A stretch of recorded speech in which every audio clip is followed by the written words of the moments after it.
आजादी के रणबांकुरों की क्रांति कथा के जाने पहचाने और अनजाने पन्ने, सभी अमर बलिदानियों की प्रेरक कथाएं।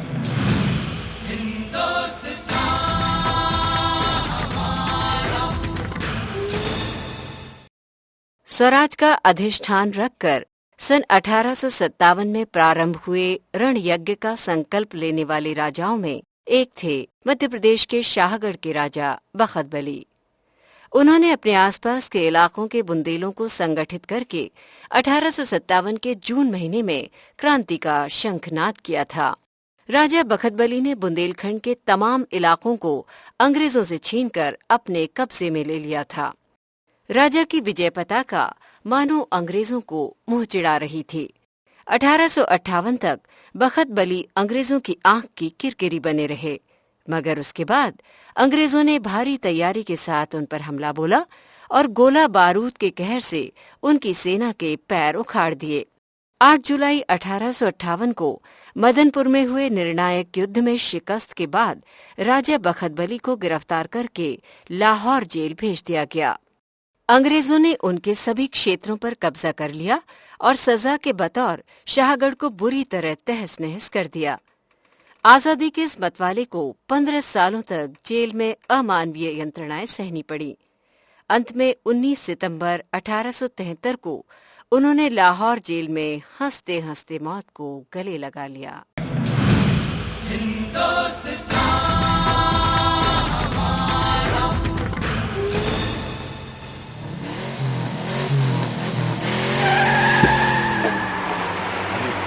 अरे राजू, जरा चाय लेके आओ जल्दी से। टेबल से लगाना भाई। कोई बात चलो, कोई ट्रक तो किनारे लगा दो। और सुनाओ गजबी दादा, आजकल क्या फंडा चल रहा है? बेटा, अपना फंडा तो बस जनता की सेवा है। जनता की सेवा या अपनी मेवा? बिना मेवा खाए जनता की सेवा के लिए हिम्मत और ताकत कहाँ से आएगी? अब बेटा, ये तो तुम जानो, हम तो इतना जानते हैं कि ईमानदारी से सब अपना अपना काम करें, मेहनत और लगन से आगे बढ़ने की कोशिश करते रहें, तो जल्दी ही देश बड़े देश की कतारों में शामिल हो जाए। दादा, आप भी पता नहीं किस दुनिया में रहते हो। बेटा, हमारे लिए तो यही जमीन और यही दुनिया है, पर तुम लोग कौन सी दुनिया में हो, हमारी समझ से बाहर है। दादा, आज दुनिया तेजी से बदल रही है। अब ग्लोबलाइजेशन का जमाना है, यानी दुनिया के एक होने का जमाना है। अरे ये कैसी दुनिया के एक होने का जमाना है? सब अच्छी अच्छी बातें कम हो रही हैं, बुराइयां बढ़ती जा रही हैं। आदमी के चेहरों पे मुखौटा दर मुखौटा चढ़ रहा है, असली चेहरे का तो पता ही नहीं चलता। पर दादा, असलियत जानना कौन चाहता है? दुनिया, समाज और जनता कोई और नहीं। जनता तो सिर्फ अपना इंटरेस्ट देखती है दादा। किसी भी तरह, किसी भी कीमत पर अपना काम होना चाहिए, बस। तुम क्या चाहते हो? सनसनी, मौज मस्ती की खुली छूट, चुटकी बजाते ही कामयाबी, किसी भी कीमत पर, किसी भी तरह से चोटी पर पहुंचने का जादुई फंडा? देखो दादा, हर चीज का एक वक्त होता है, एक हवा होती है। आज वैश्वीकरण का जमाना है, दुनिया के एक होने की हवा है, तो हर युवक ग्लोबल, वैश्विक बन जाना चाहता है, ग्लोबल हो जाना चाहता है। वैश्विक बनना आज सक्सेस यानी सफलता की निशानी है। बेटा, जरा ये तो बताओ कि ये किस दुनिया का आदमी होना है जिसमें हम अपनी जमीन, अपनी विरासत, अपने संस्कार, अपने देश, अपनी राष्ट्रीयता से कटते जा रहे हैं।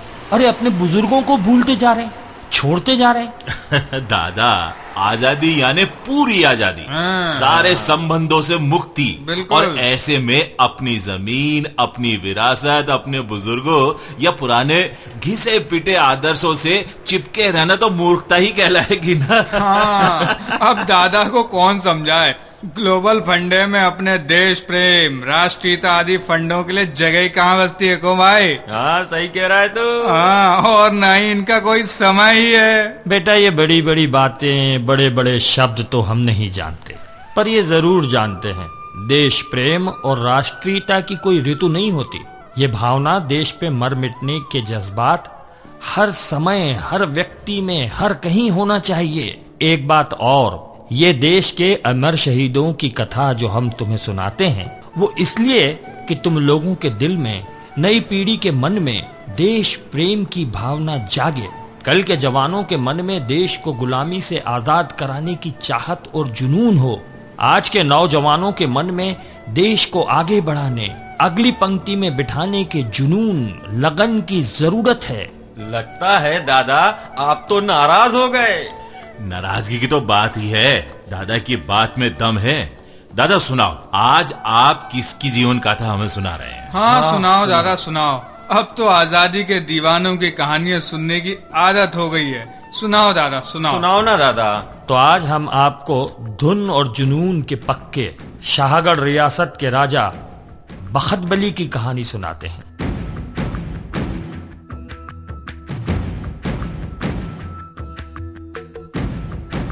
3 जून 1842 को राजा अर्जुन सिंह की मृत्यु के बाद बखतबली शाहगढ़ रियासत का राजा बना। स्वर्गीय राजा अर्जुन सिंह की पत्नी का भाई जवाहर सिंह राज्य का मंत्री था, इसलिए यह जरूरी था कि बखतबली उसके खिलाफ न जाए, उसे साथ लेकर काम करे।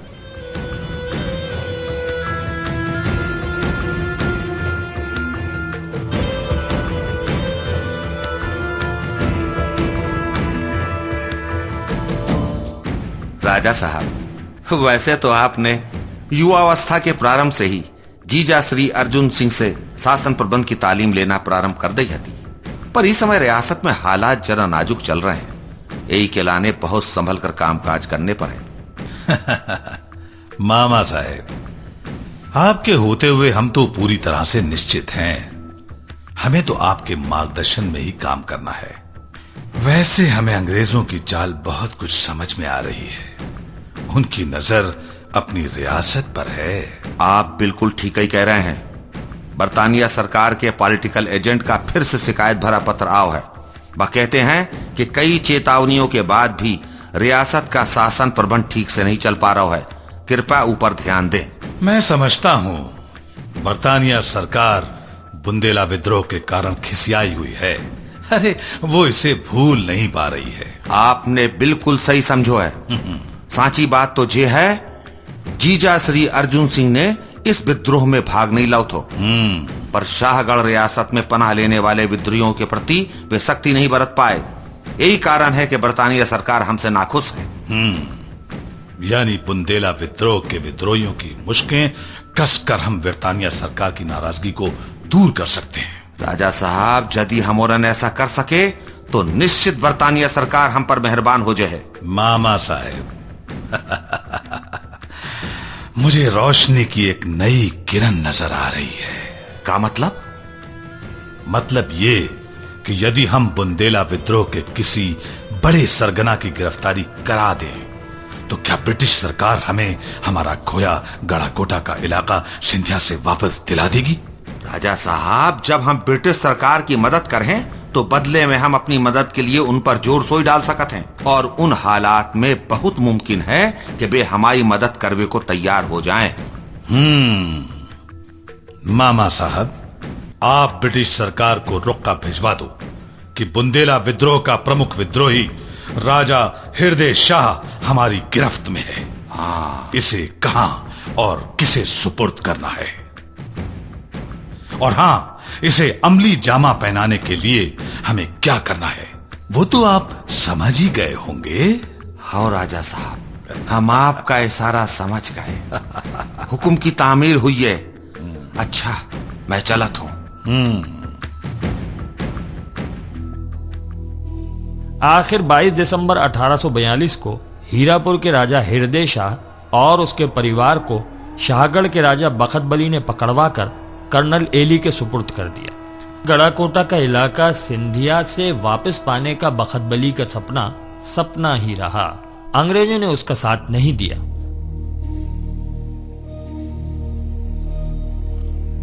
जवाहर सिंह जी। हाँ महाराज। ये अंग्रेज तो बड़े धूर्त निकले। अरे धूर्त का एक ही नंबर के एहसान फरामोश है। जानत है पॉलिटिकल एजेंट ने हमारी विनती के जवाब में क्या बात कही है? हाँ, हमें बताया गया है। अरे बे बोला सिंधिया हमारा बहुत फेथफुल राजा होता। हम किसी कीमत पर उस पे दबाव डाल नहीं सकता। तुम समझो गड़ाकोटा कंपनी सरकार के पास है। वो तो हमने समझ लिया, गड़ाकोटा अंग्रेज सरकार के पास है। जवाहर सिंह जी, आओ। मुश्किल की बात तो यह है, हम जानते हैं अंग्रेजों से गड़ाकोटा छीनना मजाक नहीं है, यह अकेले हमारे बूते की बात नहीं है। समझ में नहीं आता आखिर हम ऐसा क्या करें कि हमारा सपना पूरा हो सके। राजा साहब, ये तभी संभव है जब हमें कोई ताकतवर सहयोगी मिल जाए, फिर तो हम इन फिरंगियों को बुंदेला विद्रोह भूलने नहीं दें। आपने ठीक कहा, हमें अपनी ताकत बढ़ाने के लिए सहयोगी ढूंढना होगा। तभी एक अप्रत्याशित घटना घटी। खिमलासा के डाकू हंसा के बढ़ते आतंक को खत्म करने के लिए बखत बली ने दबाव बढ़ाते हुए उसे अमझेरा के घाटी में घेर लिया। उसने देखा घाटी में पहले से ही एक अन्य सैन्य दल घेरा डाले हुए है।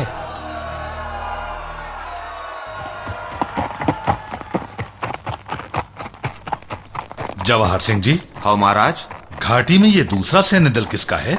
महाराज, बानपुर के राजा मर्दन सिंह मदनपुर के डाकू मधुकर को पकड़वे के लाने घेरा डाले हुए हैं। बानपुर के राजा मर्दन सिंह? हाँ महाराज। हम उनसे मिलना चाहेंगे। जैसी महाराज की आज्ञा, हम अब ही संदेश भिजवा दो।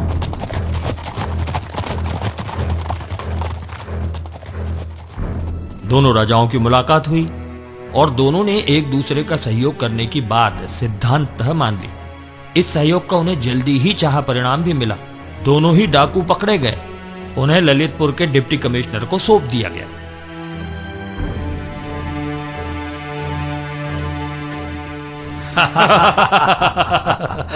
बधाई हो राजा साहब। आपको भी बधाई। आखिर हमारा मेल काम आया। जी हाँ, यही मैं कहता हूँ, यदि हम मिल जाएं तो क्या नहीं कर सकते। बखत बली जी, ये कोई शुभ संयोग ही है कि हम इस तरह मिले। मेरा मन कहता है कि मैं आपसे अपने दिल की बात कह सकता हूँ। फिलहाल मेरी समस्या है कि सिंधिया से चंदेरी का इलाका वापस लेना। और हमारी समस्या है अंग्रेजों के पट्टू सिंधिया से गड़ाकोटा का इलाका वापस लेना। भाई वाह राजा साहब, क्या ये भी एक सुखद संयोग नहीं कि फिलहाल आपका और हमारा दुश्मन एक ही है? यानी हमें खूब सोच समझकर योजना बनानी होगी और उसे सफल बनाने के लिए पुख्ता तैयारियां करनी होंगी। आप बिल्कुल ठीक समझे। सच तो ये है कि हमें अंग्रेजों से लोहा लेने के लिए भी तैयार रहना होगा। यानी विद्रोह? जी हाँ, इसके पहले चारों ओर से समर्थन और सहयोग जुटाना भी जरूरी होगा। आपकी बात मुझे समझ में आ गई है। हमें कदम दर कदम आगे बढ़ना होगा। हाँ, पहला कदम शाहगढ़ की सेना सिंधिया से चंदेरी को छीनने के लिए आपके साथ होगी। हमारे पास कोई 2000 सैनिक और 10 तोपें हैं। आपका इशारा पाते ही वे चंदेरी विजय के लिए कूच कर देंगी।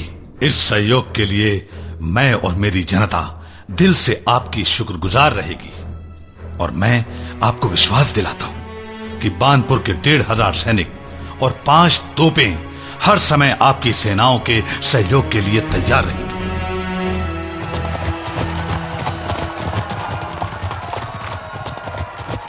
बेटा, जब मर्दन सिंह बखतबली की सेनाओं ने चंदेरी को घेर लिया तो सिंधिया के प्रबंध अधिकारी जसवंत राय के सामने संधि करने के अलावा और कोई रास्ता ही नहीं बचा था। चंदेरी के किले पर बानपुर के राजा मर्दन सिंह का झंडा लहराने लगा। चंदेरी से लौटते समय रास्ते में सेनाओं ने ताल बेहट को भी अपने कब्जे में ले लिया। इस सम्मिलित अभियान की कामयाबी ने दोनों राजाओं के हौसले 7वें आसमान पर पहुंचा दिए। पर अभी शाहगढ़ के राजा बखतबली का गड़ाकोटा वापस पाने का भी सपना पूरा होना बाकी था। तभी झांसी के शासक गंगाधर राव की मृत्यु का संदेश मिला और सभी शासक शोक संवेदना प्रकट करने के लिए झांसी पहुंचे, जहां बखतबली और मर्दन सिंह को आगे की योजना बनाने के लिए मुलाकात का एक और मौका मिल गया।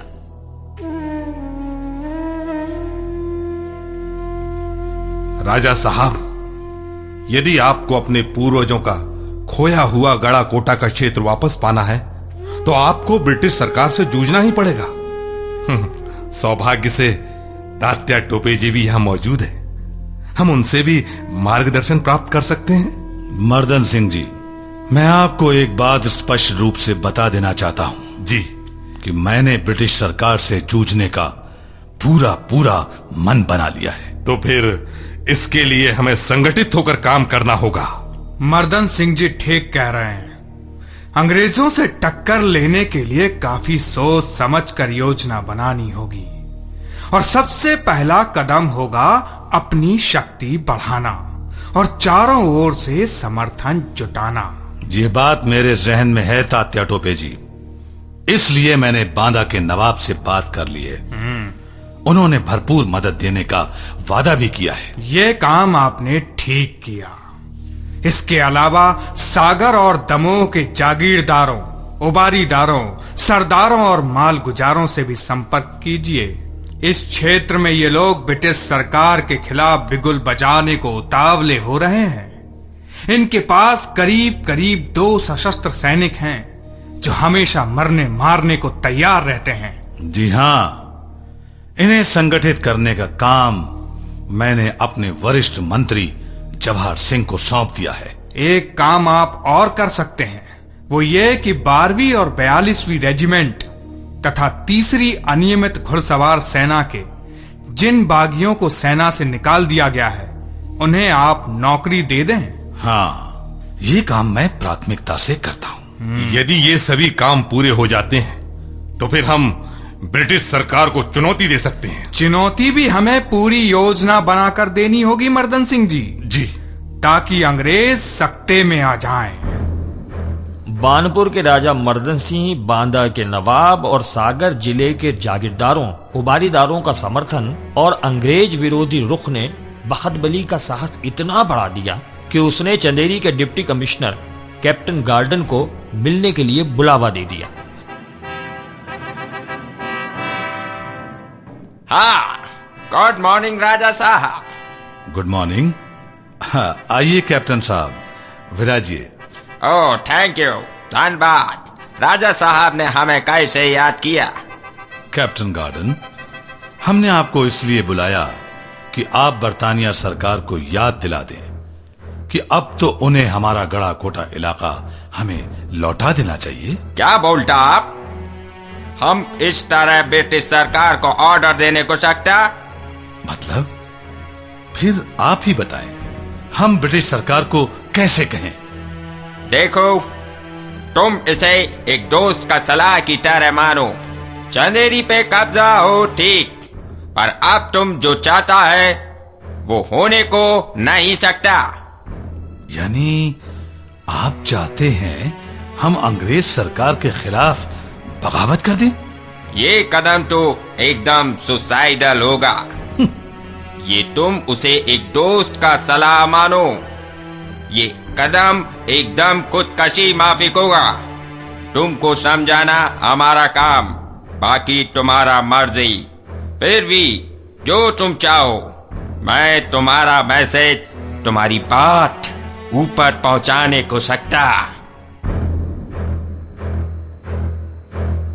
बखत बली की मांग तो पूरी होनी ही नहीं थी, पर बखत बली अंग्रेजों के विरुद्ध विद्रोह की ठान चुका था। तो जुलाई 1857 की शुरुआत में ही उसने आसपास के इलाकों पर आक्रमण कर उन्हें अपने कब्जे में करके अंग्रेजी सरकार को चुनौती देना शुरू कर दिया। आखिर अंग्रेज अधिकारियों की आंखों की नींद उड़ना स्वाभाविक ही था।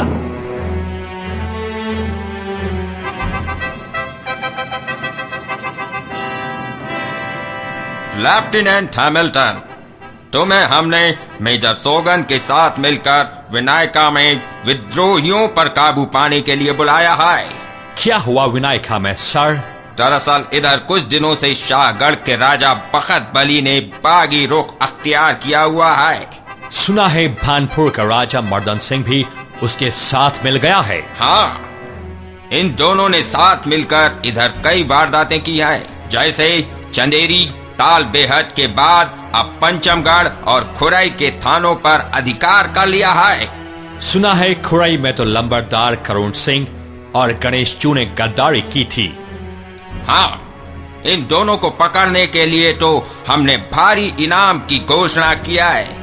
वहाँ विद्रोही 1000 की संख्या में और 2 तोपें लेकर आए था। सो तो ठीक है सर, लेकिन विनायक में हुआ क्या? सब कुछ पकड़ बली का हिमाकत है। 8 जुलाई को विनायकर थाने पर अधिकार किया, 12 जुलाई को विनायकर तहसील पर और अब विनायकर शहर पर धावा है। सर, हम लोग 20 जुलाई को विनायका पहुंचाएंगे। कहीं विद्रोही अतिरिक्त जोर लगाए तो आप 31वीं देसी पलटन और 3री नियमित सेना को सपोर्ट के लिए तैयार रहने के आदेश दे दें। ओके, जरूरी होने पर हम आपको खबर दे देंगे। ठीक है, तुम्हारी विजय के लिए हमारा शुभकामना है। Thank you sir. बेटा, हैमिल्टन ने विनायका पहुंचते ही विनायका पर कब्जा कर लिया। विद्रोहियों ने अतिरिक्त सेना के साथ धावा बोला भी, पर उन्हें पीछे हटना पड़ा। उनकी एकमात्र तोप भी छिन गई। इधर पाटन के ठाकुरों ने विनायका पर दबाव बनाया। इधर 8000 सशस्त्र साथियों के साथ बखतबली ने गढ़ाकोटा पर हमला बोल दिया, पर विद्रोहियों को पीछे हटना पड़ा। एक और बखतबली कमिश्नर सागर और कमिश्नर जबलपुर से अपना खोया गढ़ाकोटा वापस पाने की फरियाद करता रहा, तो दूसरी ओर सागर क्षेत्र में उसकी विद्रोही गतिविधियां लगातार चलती रही। दोनों कमिश्नर उसकी सारी गतिविधियों पर लगातार नजर रखे हुए थे। जल्दी ही ऐसा अवसर आया कि दोनों कमिश्नरों की मुलाकात हुई। आपने देखा कमिश्नर, बखतबली कितना चालाक है। जी हाँ कमिश्नर, 22 जुलाई को वो गढ़ाकोटा पर आक्रमण करता है, 25 जुलाई को सरकार को मित्रता का न्योता देता है। और शायद आपको पता ही होगा, उस समय भी उसकी सेनाएं रैली में इकट्ठा हो रही थी। हाँ। उसकी योजना देवरी पर अधिकार करने की थी और उसका साथ दे रहा था सिंहपुर का जमींदार दुर्जन गौड़। सचमुच कमिश्नर साहब, इसकी चालाकी का कोई जवाब नहीं है। वाकई तुम ठीक कहते हो कमिश्नर। इधर कामठी और मुंबई से सेनाएं आने की खबरों से सावधान होकर बखतबली और मर्दन सिंह अंग्रेजी सेना का मुंह तोड़ जवाब देने के लिए शाहगढ़ राज्य के घनघोर जंगल के बीच सोरई में विचार विमर्श कर रहे थे। तो मर्दन सिंह जी, ये तय रहा कि आप सेना के साथ नारहट घाटी पर अंग्रेजी सेना को आगे बढ़ने से रोकेंगे और हम धामौनी पर उन्हें रोकेंगे। साथ ही ये भी तय रहा कि यदि हम अंग्रेजी फौजों के आक्रमणों में विफल होते हैं तो अपनी संपत्ति हम झांसी भेज देंगे। एक बात और। वो क्या? मैंने उन्हें आश्वस्त किया, धर्म रक्षा के लिए हम सबको मिलकर काम करना है। ये अच्छी बात है, तब उनसे खुलकर बात हो सकेगी। बुंदेलखंड में बन रहे इस नए समीकरण से अंग्रेजी सरकार बेखबर नहीं थी। सर यूरोज भारी सेना के साथ बखतबली के सपने नेस्तनाबूद करने के लिए तेजी से बढ़ता आ रहा था और 10 फरवरी 1858 को अंग्रेजी सेना ने गढ़ाकोटा पर आक्रमण कर दिया।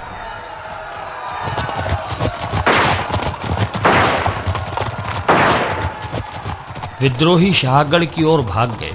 7 मार्च को किले पर ब्रिटिश सरकार का झंडा फहरा रहा था।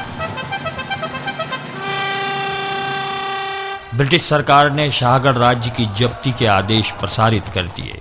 देखते ही देखते सागर जिले के सभी विद्रोही केंद्रों पर यूरोज का कब्जा हो गया।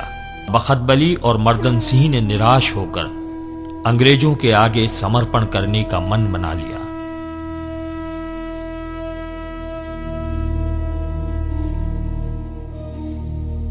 मेरे अपने ठाकुरों, मैंने आपको यहां ये बताने के लिए बुलाया है कि अब मैं पूरी तरह टूट चुका हूं।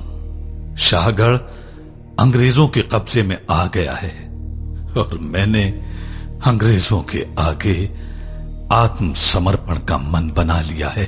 नहीं नहीं, आप ऐसा नहीं कर सकते हैं। हम आपके संग हैं। हम शपथ लेते हैं कि मरते दम तक हम आपके संग ही रहे हैं। देखिए, मैं आपकी भावनाओं के लिए कृतज्ञ हूं, पर साथ ही मैं आपका शुभचिंतक भी हूं।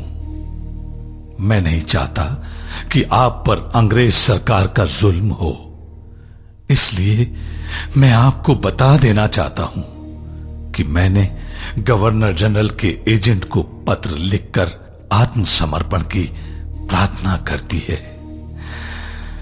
मुझे जीवित पकड़वाने के लिए 10,000 का इनाम है।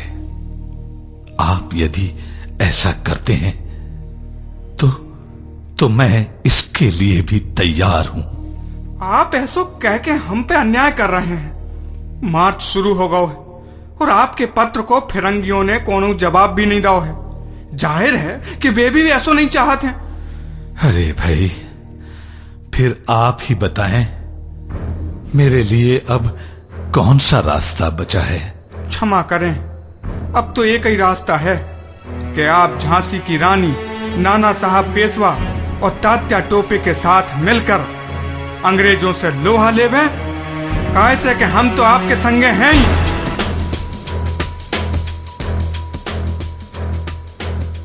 पर यूरोज की सेना के आगे विद्रोही सेना के पैर उखड़ गए।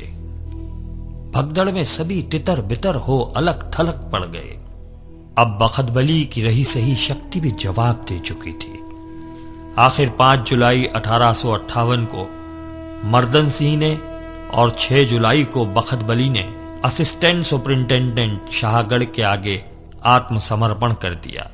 अंतिम इच्छा के रूप में बखतबली को वृंदावन लाया गया, जहां 29 सितंबर 1873 के दिन विद्रोह की ये ज्वाला कृष्ण की लीला स्थली में शांत हो गई।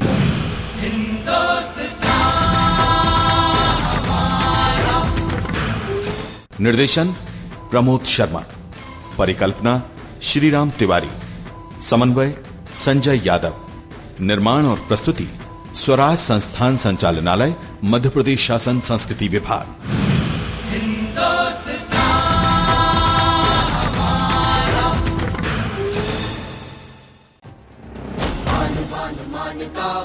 स्वाभिमान का, देशभक्त रक्त तप्त वक्त प्राणदान का, अधीर मन अधीर तन लब्ध वेग बाण का, भय विहीन लक्ष्यहीन प्रवास है प्रयाण का। सुराज्य हो स्वराज्य हो, ध्यास है ये प्राण का, ध्यास है ये प्राण का, ध्यास है ये प्राण का। दिल मिलाया दम्भ जो विरोध जन्म ले रहा, कुचल दिया था स्वाभिमान जिंदा फिर से हो रहा। जननायक स्वाधीनता संघर्ष की महागाथा।